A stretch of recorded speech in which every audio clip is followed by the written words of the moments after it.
Assalamualaikum warahmatullahi wabarakatuh. Selamat pagi anak-anak.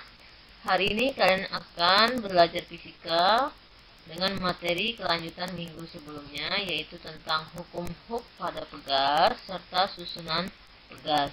Silahkan kalian simak materi berikut ini. Bila suatu pegas diberikan beban sebesar W, maka pegas akan bertambah panjang sebesar delta X. Perhatikan gambar pegas. Pegas sebelum diberi beban W, dia mula-mula panjangnya X0.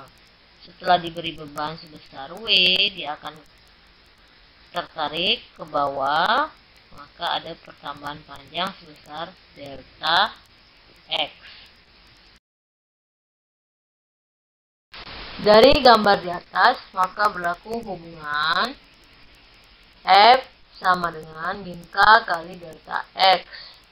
Rumus inilah yang dikenal dengan hukum Hooke, di mana F adalah gaya pegas, satuannya Newton, K adalah konstanta pegas, satuannya Newton per meter, delta X adalah pertamaan panjang pegas, satuannya meter. Tanda negatif menunjukkan bahwa gaya bekerja pada pegas justru berlawanan dengan gaya yang kita berikan. Misal, jika pegas kita tarik ke bawah, maka menimbulkan gaya pegas ke atas. Dan bila hanya ditanya nilainya saja, maka tanda negatif tersebut tidak usah dicantumkan.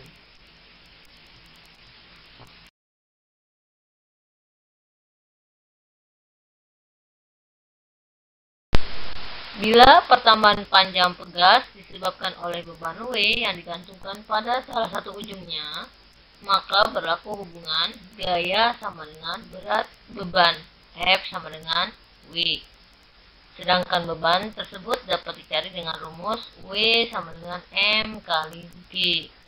W adalah berat beban, satuannya Newton, M massa beban, satuannya kilogram, G percepatan gravitasi, satuannya meter per second kuadrat. Besarnya percepatan gravitasi bumi biasanya nilainya 10 meter per second kuadrat atau 9,8 meter per second kuadrat. Biasanya dalam soal sudah dicantumkan.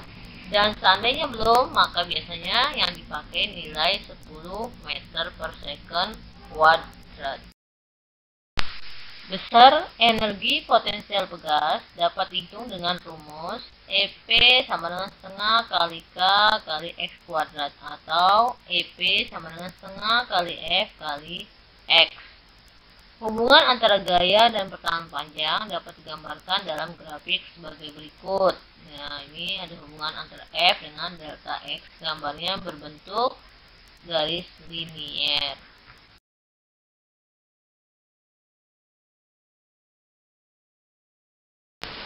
Untuk susunan pegas, itu ada dua macam. Yang pertama ada susunan seri, yang kedua susunan paralel.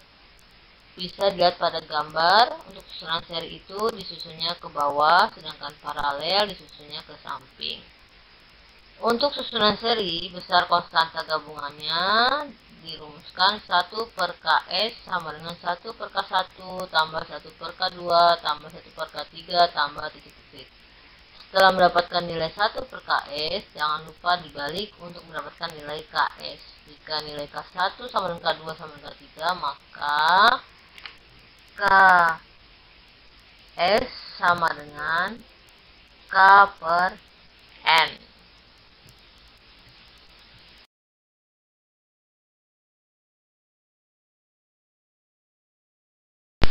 Untuk susunan paralel, besar konstanta gabungannya adalah K paralel sama dengan K1 tambah K2 tambah K3 tambah titik-titik.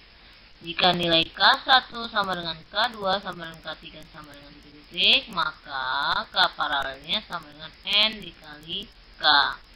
N adalah banyaknya pegas. Bila susunan pegas terdiri dari gabungan susunan seri dan paralel, maka harus ditentukan dahulu bagian yang digabung terlebih dahulu. Jika diibaratkan aliran sungai, maka bagian cabang yang terumitlah yang digabung terlebih dahulu. Baru kemudian hasil gabungan tersebut digabung dengan bagian yang lain. Intinya, penggabungan secara seri dan paralel mempunyai rumus yang berbeda sehingga tidak mungkin dikerjakan bersama-sama. Di dalam rangkaian paralel bisa jadi ada bagian yang harus diseri terlebih dahulu, dan sebaliknya, dalam rangkaian seri bisa jadi ada bagian yang harus diparalel terlebih dahulu. Seperti contoh di bawah ini. Silahkan kalian lihat contoh dalam kotak. Baiklah anak-anak, ini ada contoh soal tentang susunan pegas dan penerapan hukum Hooke pada susunan pegas.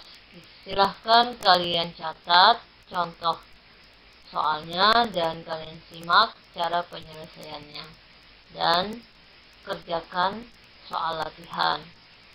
Demikian materi kita hari ini.